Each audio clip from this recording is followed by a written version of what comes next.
주식 기준 보상, 여기서는 주식 선택권입니다. 자, 주식 선택권은 주식 결제형이죠. 주식 기준 보상에는 주식 결제형과 현금 결제형이 있는데, 이 주식 결제형은 기본적으로 자본으로 인식합니다. 주식 선택권은 자본이죠. 반면에 현금 결제형은 주가를 기준으로 해서 현금 등을 이제 보상하는 그런 건데, 주가에 따라서 보상액이 달라지므로 보상할 금액, 그건 부채죠. 그래서 현금 결제형은 부채로 인식합니다. 그래서 이 부채로 인식하는 현금 결제형은 주가의 변동에 따라서 현금 지급액, 즉 부채가 달라지기 때문에 부채는 재측정을 하죠. 매 회계연도 말에. 자, 그런데 이 주식 결제형은 자본이므로 자본은 재측정하지 않는다는 점 항상 기억해 두셔야 됩니다. 자본은 자산에서 부채를 차감한 잔여 지분이기 때문에 자산이나 부채를 측정함으로써 결정됩니다. 그래서 자본 자체만을 재측정하지는 않는다는 거죠. 자산이나 부채를 측정함으로써 결정된다는 것입니다. 그래서 재측정을 하지 않고, 따라서 여기서 종업원에게 부여된 주식 선택권은 얼마로 측정합니까?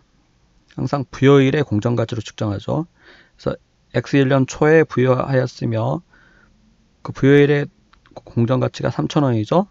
따라서 이 주식 선택권의 공정가치가 변동하든 안 하든 관계없이 무조건 개당 3,000원씩 측정합니다. 자본이므로 재측정하지 않는다는 거죠. 이게 변동하여도 변동한 것을 반영하지 않고 항상 3,000원으로 고정해서 측정한다는 겁니다. 자, 이 문제에서는 시장 점유율에 따라서 이 가드길이 달라지죠. 그래서 연평균 시장 점유율이 10% 이상이면은 X2년 말에 가득되고 7%에서 10% 사이면 X3년 말에 가득되고, 그러니까 가득 기간이 각각 2년하고 3년이죠. 이때는 2년이고 이때는 3년 이렇게 됩니다. 7% 미만에는 아예 가득되지 않는 조건이죠.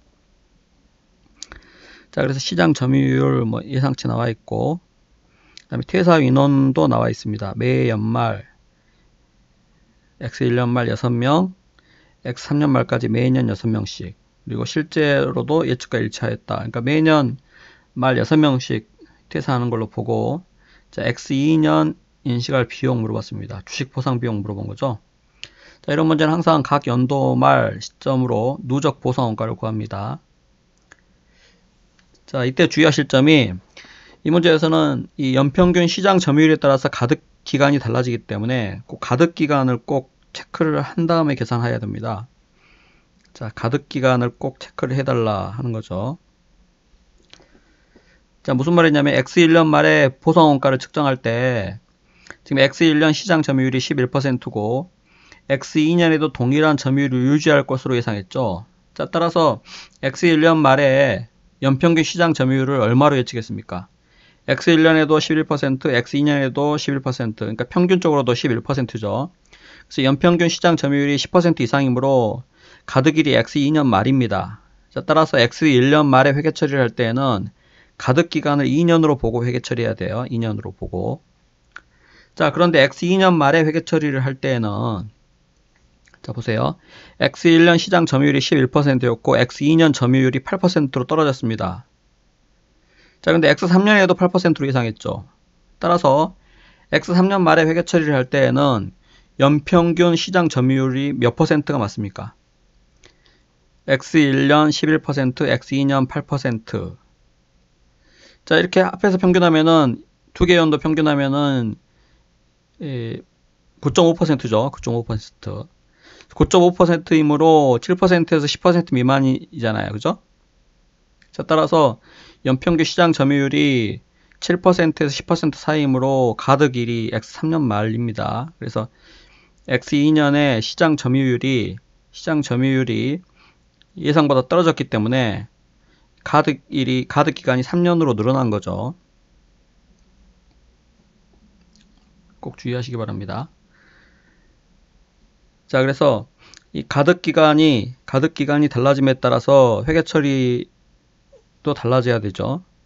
자, 지금 보면 가득기간 중에 회계 처리할 때는 이 주식 선택권 가득 수량을 항상 최선에 추정을 해야 됩니다. 자, X 1년 말에 회계 처리할 때는 누적 보상원가를 얼마로 인식해야 맞습니까? 자, 가득기간을 이 2년으로 예상하기 때문에 퇴사 인원이 X 1년에 6명, X 2년에도 6명이죠. 매년 6명씩이니까. 그래서 가득기간 동안의 퇴사 인원은 6명에서 12명입니다. 그래서 12명이 못 받는 사람. 그죠? 못 받는 사람이고, 받을 권리가 있는 사람은 나머지 88명이라는 거죠. 주의하시기 바랍니다. 이게 매년 X 3년 말까지 매년 6명이라고 해서 무조건 6명씩 빼서 18명이라고 하시면 안 됩니다. 실수하기 쉬운 부분이에요. X 1년 말에 회계 처리를 할 때에는 X 1년 말에는 가득기간을 시장 점유율이 11%로 예상되었기 때문에 가득기간이 2년이고, 따라서 못 받을 사람은 6명에서 12명 뿐입니다. 그래서 나머지 88명이 받을 사람이고, 한 명당 부여 개수가 10개죠. 한 명당 10개. 개수니까 개당 공정가치 얼마? 부여일의 공정가치 3,000원. 부여일의 공정가치 3,000원은 그 후속적으로 공정가치 변동이 있더라도 이 공정가치 변동을 반영하지 않습니다. 꼭 부여일의 공정가치 그대로 그냥 계산합니다. 자, 가득기간이 2년이기 때문에 2분의 1이 X1년 말까지의 누적 보상 원가죠. 그래서 계산하면 132만원입니다. 자, 그런데 X2년 말에 회계 처리를 할 때에는 시장 점유율이 떨어짐에 따라서 연평균 시장 점유율이 9.5% 떨어졌죠. 11%, 8%에서 합해서 19% 나누기 2하면 9.5%죠. 그래서 시장 점유율이 9.5%로 떨어지고, 또 X3년 말까지 봤을 때 X3년까지 다 계산해도 얼마입니까? 9%죠, 9%. 그러니까 가득되지 않는 것은 고려할 필요가 없죠.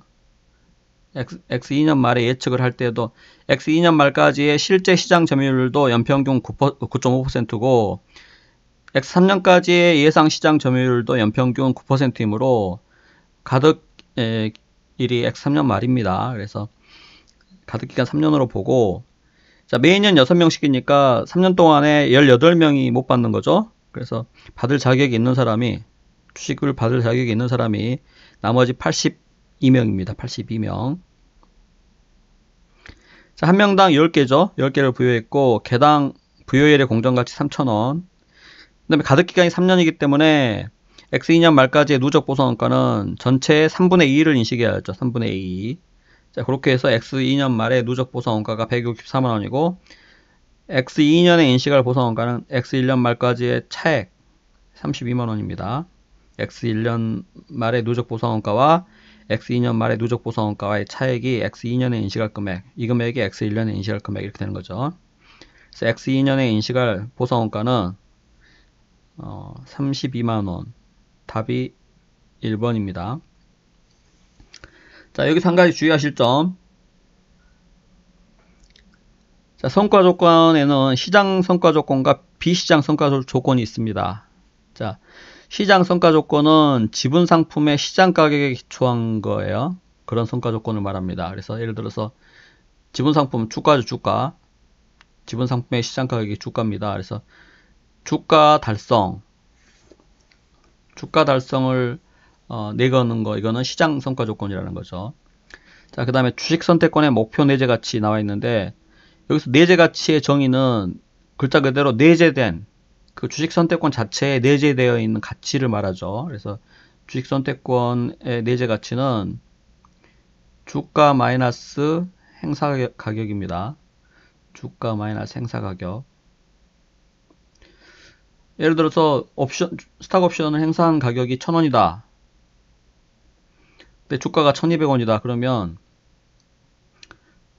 스탁 옵션을 행사했을 때 1,000원은 납입을 해야 되기 때문에 200원만큼 그 차익이 생기게 되죠. 자, 따라서 이때는 주식 선택권 자체의 내재된 가치는 그 차액이 200원이라는 겁니다. 주식 선택권 스탁 옵션을 보유하는 입장에서는 주식을 받을 때 행사 가격만큼은 납입을 해야 되기 때문에 주가와의 차액이 주식선택권 자체의 가치, 즉 내재된 가치라는 거죠. 참고로 주식선택권의 공정가치는 또 내재가치하고 다릅니다. 왜냐하면 주가는 미래에 오르기도 하고 떨어지기도 하기 때문에 미래에 만약에 오를 것으로 예상하면은 내재가치는 여기서 200원이어도 사람들이 거래하는 가격, 시장에서 거래되는 공정가치는 예를 들어서 1,500원일 수 있다는 거죠. 왜냐하면 미래에 주가가 오를 것으로 보고 현재의 이 내재된 가치는 200원 뿐이지만 앞으로 주가가 오를 것으로 보고 그 주식 선택권을 1,500원에 사겠다고 하는 사람들이 다수일 수 있다는 겁니다. 그래서 이 주식 선택권의 공정 가치는 내재 가치 말고도 또 뭐가 추가된다. 내재 가치 플러스 시간 가치라는 거죠. 그래서 주식 선택권의 공정 가치는 내재 가치에 시간 가치가 포함돼 가지고 계산되는 거고, 내재 가치는 그냥 주가와 행사 가격과의 차액이 내재 가치입니다. 자, 따라서 주식 선택권의 내재 가치도 주가에 따라서 달라지죠. 그래서 이와 같이 지분 상품의 시장 가격, 즉 주가에 따라서 관련된 성과 조건은 시장 성과 조건입니다. 자, 그 위에 나머지 성과 조건은 다 비시장 성과 조건이에요. 그래서 판매량이라든지 매출액, 이익, 그 다음에 여기 점유율 이런 거 다 나머지 이 주가를 제외한, 지분 상품의 시장 가격을 제외한 나머지 조건은 전부 비시장 성과 조건입니다. 그래서 이 문제에서는 사실 비시장 성과 조건이죠. 시장 점유율이기 때문에. 자, 그래서 이 성과 조건의 충족 시점에 따라서 가득기간이 달라지는 경우입니다. 여기서 지금 비시장 성과 조건의 충족 시점에 따라서 지금 가득기간이 2년, 3년 달라졌죠. 그래서 이제 그건데, 이 문제는 지금 비시장 성과 조건이기 때문에, 시장 점유율, 이 비시장 성과 조건이기 때문에, 이때는 그 비시장 성과 조건에 따라서 가득기간이 달라지면은 그 달라진 가득기간 추정치를 변경해 가지고 이렇게 바꿔서 가득기간 추정치를 변경해서 달라진 가득기간을 기초로 해서 회계 처리를 한다는 거죠. 자, 이게 당연해 보이는데 주의하실 점이, 시장 성과 조건의 경우에는 지분 상품의 시장 가치, 즉 목표 주가 같은 거, 시장 성과 조건 같은 경우에는 어떤 충족 여부에 따라서 어떤 추정치가 달라지더라도 이 가득기간 추정치를 후속적으로 수정하지 않습니다. 논리적으로는 이 시장 성과 조건의 충족 가능성은 이 지분 상품 공정가치를 측정할 때, 공정가치를 추정할 때 이미 고려했으므로 후속적으로 이 시장 성과 조건의 충족 여부에 따라서 다른 추정을 후속적으로 수정하지 않는다는 겁니다. 자, 그래서 꼭 기억해 두시기 바랍니다. 시장 성과 조건의 경우에는 추정이 달라지더라도 이 기대 가득 기간 추정치를 후속적으로 수정하지 않습니다. 여기에서는 시장 점유율, 즉 비시장 성과 조건이므로 어떤 추정의 변경에 따라서 가득 기간 추정치가 변경되면은 그 추정치 변경을 반영했죠. 자, 그렇지만은 시장 성과 조건의 경우에는 이 기대 가득 기간 추정치를 후속적으로 수정하지 않는다는 거 꼭 주의하시기 바랍니다.